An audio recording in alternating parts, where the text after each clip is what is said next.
பூணூல் யாருக்கு உரியது? பூணூல்ங்கிற வார்த்தைக்கு சமஸ்கிருதத்துல பொருளே கிடையாது. தமிழ்ல மட்டும் என்ன பொருள் இருக்குது? பெண்கள் பூணூல் அணியலாமா? நான் பூணூல்க ஆவணி அபிட்டத்துல மாட்டலாமா? நீ தப்பா பண்றது சொல்லி நீ பூணூல் போட்டு தப்பிச்சுக்கிட்ட, தமிழர்கள் மாட்டிக்கொண்டார். செந்தமிழ் குரல் ஊடகத்தார்க்கு இந்து வேத மறுமலர்ச்சி இயக்கத்தின் வணக்கங்கள், வாழ்த்துக்கள்.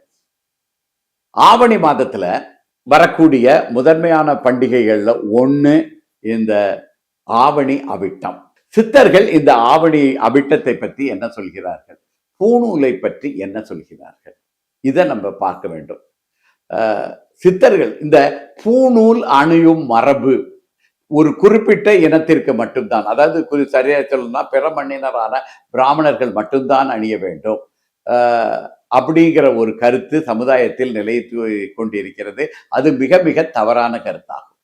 பூணூல் யாருக்கு உரியது? பூணூல் யாருக்கு உரியதுன்னா தமிழர்களுக்குத்தான் உரியது. எங்க எப்படிங்க இது தமிழர்களுக்கு உரியதுன்னு சொல்றீங்க?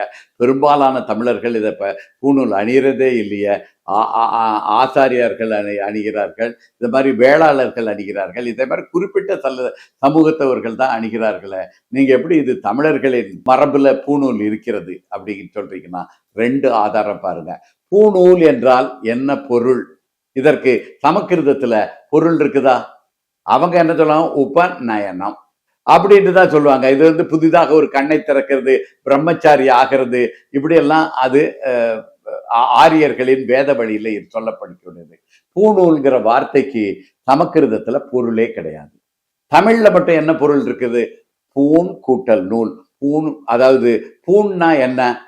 இந்த உலக்கைக்கு பூண் பிடிப்பாங்க பத்திரிகைகளா, அந்த உலக்கைக்கு அது மரத்தால் ஆனதாக இருக்கும். மேல் பக்கமும் கீழ்ப்பக்கமும் அப்படியே குத்தும் பொழுது அதுல ஏதாவது பாதிப்பு வரக்கூடாதுங்கிறதுக்காக அந்த அடிப்படையில அந்த பக்கத்துல அதுல ஒரு பூன்னு போட்டு உலக்கைக்கு பூண் வைப்பாங்க, இரும்புல வச்சிருப்பாங்க. அப்ப நீங்க எவ்வளவு வேகமாக எவ்வளவு ஆற்றலுடன் அந்த பொருட்களை குத்தினாலும் அந்த உலக்கைக்கு சேதம் ஏற்படாது. பூண்கிறது உலக்கைக்கு பாதுகாப்புதான் போல இந்த நாம் அணியக்கூடிய இந்த நூலானது நமது வாழ்க்கைக்கு பாதுகாப்பு கொடுக்கும். ரைட். அப்ப தமிழ்ல பொருள் இருக்குது. ஆனா தமிழர்கள் இதை மட்டும்தான் இதை அணிவார்கள்ங்கிறது எதை வச்சு சொல்றீங்க? எதை வச்சு சொல்றோம்னா, எழுது. பூணூல் எதை வச்சு பண்றாங்க? பருத்தி நூலை வச்சுதான் பண்றாங்க. அப்ப பருத்தி எங்க இருக்குது? விவசாயம் தமிழர்களுக்கு தானே தெரியும் முதல்ல. ஏன்னா நிலையான நாகரிகம் ஒரு இடத்துல நிலையா இருந்தா தான் அங்க விவசாயம் செய்யப்படும். வட ஆரியர்கள் எப்படி வர்றாங்க? கைபர் போலன் கலைவாய் வழியாக மேய்ச்சல் நிலத்தை தேடி கொண்டு வருகிறார்கள். அவர்கள் ஒரு நாடோடி கூட்டமாக இருக்கிறார்கள். அவர்களுக்கு ஒரு நிலையான இடம் கிடையாது. நிலையான இடம் கிடையாதுனால வேளாண்மை அவர்களுக்கு தெரியாது. பருத்திக்கும் அவர்களுக்கும் தொடர்பே இல்லை. இதை ஏன் சொல்றேன்னா, பிறமண்ணினரான பிராமணர்கள் கொடுக்கின்ற அந்த வடமொழி வேதம் இருக்கு இல்லையா, அது உழவு தொழிலை ஒரு மோசமான தொழில், பாவத் தொழிலாகத்தான் கருதுகிறது. பாவத்தொழிலாக கருதுகிறது இந்த வேளாண்மையை. ஆனால் தான் வேளாண்மை பண்றவங்க எல்லாம் சூத்திரர்கள்ல கொண்டு போய் சேர்த்து வச்சிருக்காங்க. அது வேளாண்மைக்கு மதிப்பு கொடுப்பதில்லை வடமொழி வேதங்கள். ஆனால் தமிழ்ல என்ன சொல்லி இருக்கிறோம்? தமிழர்கள் உழுதுண்டு வாழ்வாரே வாழ்வார், உழவுக்கும் தொழிலுக்கும் வந்தனை செய்வோம் அப்படின்ட்டு உழவை பெரிதாக மதிக்கக்கூடிய சமூகம் தமிழக சமுதாயம். இப்படி இருக்கும் பொழுது அந்த பருத்தி விளைச்சலே இங்கதான் இருக்கிறது, வேளாண்மையே இருக்கிறது. இன்னும் சொல்ல போனா நெல்லுங்கிற ஒரு பயிருக்கு பிறந்த நாள் விழா கொண்டாடுவது. இப்பவும் போனீங்கன்னா நாகர்கோவில் வட்டாரத்துல பாத்தீங்கன்னா நெல்லுக்கு பிறந்த நாள் விழா கொண்டாடுவார்கள். ஒரு பயிருக்கு எப்படி பிறந்த நாள் விழா கொண்டாட முடியும்? இவன் தான் முதல்ல நெல்லை பயிரிட்டு வேளாண்மையில காட்டுல இருந்த இதெல்லாத்தையும் எடுத்துட்டு வந்து தன்னுடைய நிலத்துல பயிரிட்டு அதுல இருந்து உற்பத்தி பண்ணி என்னைக்கு முதல்ல அறுவடை பண்ணி நெல்லை எடுத்தாரோ அதுதான் அந்த நெல்லிற்கு பிறந்த நாள். அப்படி வேளாண்குடி மக்களாக இருக்கக்கூடியவர்கள் தான் இந்த பாதுகாப்பிற்காக பருத்தியிலிருந்து எடுத்த பூணூலை அணிந்து கொண்டிருக்கிறார்கள். இந்த பூணூல் எப்படி போடணும்? இப்ப பிறமண்ணினரான பிராமணர்கள் என்ன சொல்றாங்க? திருமணம் ஆகாதவராக இருந்தாலும் 3 பிரியும், திருமணம் ஆனவராக இருந்தால் 6 பிரியும் போடணும், இதெல்லாம் சொல்லுவாங்க. அதெல்லாம் கிடையாது. அந்த காலத்துல நூல் என்பது இந்த வெறும் இந்த பருத்தி நூலை மட்டும் குறிக்காது. அந்த காலத்துல எப்படி போடுவாங்கன்னா, 9 21 வரைக்கும் போடுவாங்க, பிரிகள் போடுவார்கள். எதை வச்சு? எவ்வளவு நூல்களை கற்றுக்கொண்டிருக்கிறார்களோ, எவ்வளவு இந்து வேத இந்து மத நூல்களை கற்றுக்கொண்டிருக்கிறார்களோ அந்த அளவுக்கு இந்த பூநூலின் எண்ணிக்கை, அந்த பிரிகளின் எண்ணிக்கை கூடிக்கொண்டே போகும்.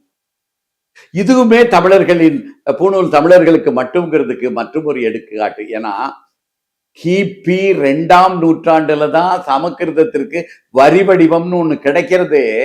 கிபி 2ஆம் நூற்றாண்டு பாருங்க. இப்ப இன்றைக்குல இருந்து கிட்டத்தட்ட 1800 ஆண்டுகளுக்கு முன்னால் தான் வரி வடிவமே கிடைக்கிறது. அப்ப சமஸ்கிருத பொறுத்த அளவுல நூல்கிறது ஒண்ணுமே கிடையாது, எல்லாம் வாய்மொழியிலே தான் இருக்குதுன்னு சொல்லுவாங்க. அப்ப இந்த பூநூல் பிரி போடுறதும் எவ்வளவு நூல்களை கற்றுக்கொண்டார் அப்படிங்கிறது. தமிழ்ல தான் நூல்கள் வரி வடிவம் பெற்று இருக்கிறது, அந்த காலத்திலே இருக்கிறது. கிமுலே நம்மகிட்ட பல தமிழ் கல்வெட்டுக்கள் கிடைத்திருக்கின்றன. அதனால வரி வடிவம்ங்கிறது அந்த பானை ஓடுகள்ல சாமானியர்கள் கூட எழுத்துக்களை பயன்படுத்தி தனது பெயரை பொருத்தி வைத்திருக்கிறார்கள். அப்படி ஒரு அறிவார்ந்த சமூகம்.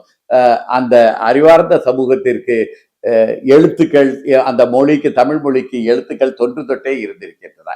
இது எல்லாமே தமிழர்கள் தான் பூநூல் அணிவார்கள்ங்கிறதுக்கு எடுத்துக்காட்டு. இன்னும் சொல்ல போனால் இந்த பூநூல் வட ஆரியர்கள் என்ன சொல்லுவாங்கன்னா, பூநூல் போட்ட பிறகுதான் காயத்ரி மந்திரம் சொல்லணும், அது வரைக்கும் காயத்ரி சொல்லக்கூடாது அப்படிம்பாங்க. பெண்கள் பூநூல் போட முடியாது, ஏன்னா பெண்கள் காயத்ரி சொல்லக்கூடாதுங்கிறது வடமொழி வேதம் சொல்வது. ஆனால் நீங்க யோசிச்சு பாருங்க, இந்த வேதங்கள்லாம் யாரு கொடுத்தா? சிவபெருமான் கொடுத்தாரு. சிவபெருமான் யாரு? சிவபெருமான் தான் தமிழ்ச்சங்கத்தை உருவாக்கி முதல் தமிழ்ச்சங்கத்தின் தலைவராக இருந்தவர். அவருக்கு பிறகு தனது மகனான முருகப்பெருமானை 2வது தலைவராக ஆக்கியிருக்கிறார். அப்ப அந்த சிவபெருமான், தமிழ்ச்சங்கத்தின் தலைவராக இருந்த சிவபெருமான் இந்து வேதத்தை, இந்து மதத்தையும் தமிழ்ல வழங்குவாரா, வேற மொழியில வழங்குவாரா? வேற மொழியில வழங்கணும்னு நினைச்சிருந்தாருன்னா அவர் தமிழ் சங்கம் ஏன் வைக்கணும்? அந்த வடமொழிக்குத்தானே சங்கம் வச்சிருக்கணும். அப்ப காயந்திரி மந்திரங்கள் அனைத்துமே தமிழ்ல தான் இருக்கின்றன. இந்து வேத மறுமலர்ச்சி இயக்கத்திலிருந்து அதை அச்சிட்டும் வழங்கி இருக்கிறோம். ஆண் பெண் வேறுபாடு இல்லாமல், எந்த சாதி ஏற்றத்தாழ்வுகள் யாரும் இல்லாம அனைவரும் காயந்திரி மந்திரங்களை ஓத வேண்டும் அப்படின்னு சொல்றதுதான் தமிழர்களின் இந்து மதம், இந்து வேதம். இது தமிழ்ல தான் இருக்குது. அப்ப இந்த பெண்கள் பூநூல் அணியலாமான்னா, பெண்கள் பூநூல் அணிந்த சிலைகள், பல சிலைகள் நம்ம கோயில்களில் எடுக்கப்பட்டிருக்கின்றன. அந்த படங்களை கூட நாங்க அந்த இதுல போட்டு வைக்கிறோம், உங்களுக்கு அனுப்பிச்சு வைக்கிறோம், நீங்க பார்க்கலாம். பெண்கள் பூநூல் அணிகிறார்கள். அப்ப இது ஒன்னே போதும். வடமொழி ஆரியர்களுக்கு காயந்திரி மந்திரங்கள் பெண்கள் ஓதக்கூடாது, அதனால பெண்கள் பூநூல் போடக்கூடாதுங்கிறது. நம்ம சிலைகள்ல பெண்கள் பூநூல் அணிந்த சிலைகள் இருக்கின்றன. அப்ப பூநூல் என்பது தமிழர்களின் மரபு. அப்ப அடுத்த கேள்வி, பூநூல்கள் ஆவணி அவிட்டத்துல மாற்றலாமா? ஆவணி வருடத்துக்கு ஒரு முறை மாற்றும் முறை தமிழர்களிடம் கிடையாது. ஒவ்வொரு மாதத்திற்கு ஒரு முறை பூநூலை மாற்ற வேண்டும். மாதத்துக்கு ஒரு முறை எப்போ? அமாவாசையில மாற்றலாம், அல்லது பௌர்ணமியில், முழு நிலவு பௌர்ணமியில் மாற்றலாம். அப்ப மாதத்துக்கு ஒரு முறை நீங்க அமாவாசையில மாத்தலாம், பௌர்ணமியில மாத்தலாம். இந்த மாசத்துல, அடுத்த மாசத்துல அமாவாசை பௌர்ணமி. அப்ப ஒவ்வொரு மாதமும் பூநூல் மாற்றப்பட வேண்டும். அமாவாசை அல்லது பௌர்ணமி நாட்களில், முழு நிலவு நாட்களில் இந்த பூநூலை மாற்ற வேண்டும். இதைத்தான் இது இருந்துச்சுன்னா தமிழர்களின் வாழ்க்கையில பாதுகாப்பு கிடைக்கும். வாழ்க்கையில பாதுகாப்பு கிடைக்கும். இதை நம்ம உணரணும். இன்னும் சொல்ல போனா, நீங்க வலைதளத்துல எல்லாம் பாருங்களேன், பூநூல் எதற்காக அணிகிறோம் அப்படின்ட்டு அவங்க சொன்னாங்கன்னா, அந்த உபநிதம் அந்த பிரம்மச்சாரிகளாக இருக்கிறதுக்கு அணிகிறார்கள்ங்கிறது ஒண்ணு. அதற்கு பிறகு அவங்க காயந்திரி மந்திரங்கள் அணியலாம்னு சொல்லுவாங்க, ஓதலாம்னு சொல்லுவாங்க. இப்ப பிரம்மச்சாரி தான், அவர் பிரம்மச்சாரி விரதத்தை ஒருத்தர் முடிக்கணும்னா வேதம் என்ன சொல்லுதுன்னா, 4 வேதத்துல ஏதாவது ஒரு வேதத்தையாவது முழுமையாக கற்றுக்கொண்ட பிறகுதான் அவர் பிரம்மச்சாரியத்தை முடித்து இல்லற வாழ்க்கைக்கு வரணுங்கிறது வடமொழி வேதம் சொல்லுது. இந்த சனாதனம் அழிக்கப்பட்டு வருகிறது இப்படி எல்லாம் சொல்றோமே, இந்த சனாதனத்தை அழிப்பது வேறு யாரும் அல்ல, பிற மண்ணினரான பிராமணர்கள் தான். எப்படி சொல்றோம்?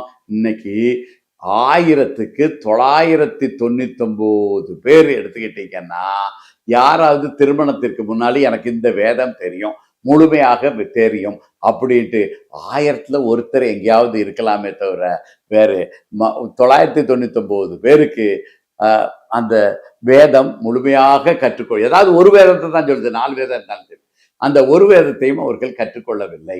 அப்ப கற்றுக்கொள்ளாம திருமணம் புரிஞ்சிங்கன்னா நீ அந்த மனு தர்மத்திற்கும் அந்த ரிக் யஜுர் சாம அதர்வன வேதத்திற்கும் மாற்றாக முரணாக மாறுபட்டு போறது யாரு? பிரமணியரான பிராமணர்கள் தான். அப்ப சனாதனத்தை அழிக்கிறது யாரு? நீங்க வேற யாரோ எங்கேயோ வெளியிருந்து அழிக்கிறார்கள் என்று கூப்பாடு போடுகிறீர்கள். அது தவறு. சனாதனத்தை அழிப்பது நீங்கள் தான். இதுக்கு ஒரு நல்ல எடுத்துக்காட்டு இந்த வேதம் கற்கும் முறைகள். இன்னொன்னு, இந்த பூநூல் அறிவதற்கு அவர்கள் சொல்றாங்க, வேத மந்திரங்களை தவறாக உச்சரிக்கும் பொழுது ஏற்படும் பாதிப்புகளில் இருந்து விடுபடுவதற்கு இந்த பூநூல் தேவை. எப்படி தமிழர்களோட பாதுகாப்பு இங்க வந்துருச்சுதா? அந்த பாதுகாப்புங்கிற கான்செப்ட் அவங்க எடுத்துக்கிட்டாங்களா? எடுத்துக்கிட்டாங்க. அப்ப பிறமண்ணினரான பிராமணர்கள் என்ன செய்யறாங்க? வேதத்தை தப்பா ஓதிடுவாங்களாம்.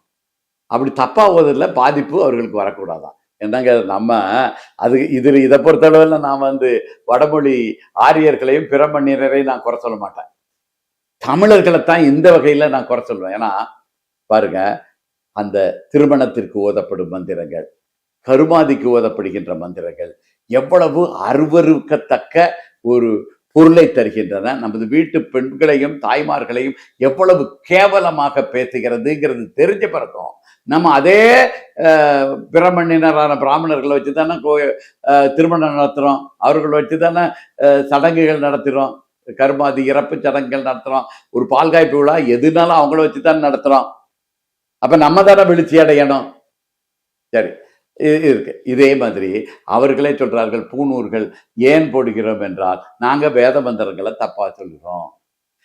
தப்பா சொல்றதுக்காயா தமிழை நம்பி, அப்பாவி தமிழை நம்பி சகப்பா இருக்கிறவன் பொய்யே சொல்ல மாட்டான்னு நம்பி உங்ககிட்ட அந்த முறைகள் எல்லாம் உன்னை வச்சு செஞ்சா நீ என்ன செய்யற? தப்பா மந்திரம் சொல்லிடுவியான். அதை ஒன்ன பாதுகாக்கிறதுக்காக நீ பூநூல் போட்டுக்கிட்ட.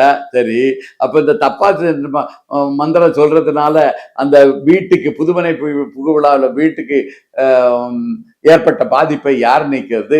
திருமணத்துல ஏற்கனவே நீ சொல்ற மந்திரங்கள் எல்லாம் அசிங்கமான மந்திரங்கள், அதை தாண்டி தப்பா வேற செஞ்சனா அந்த குழந்தைகளின் வாழ்க்கை இல்வாழ்க்கை என்ன ஆகிறது?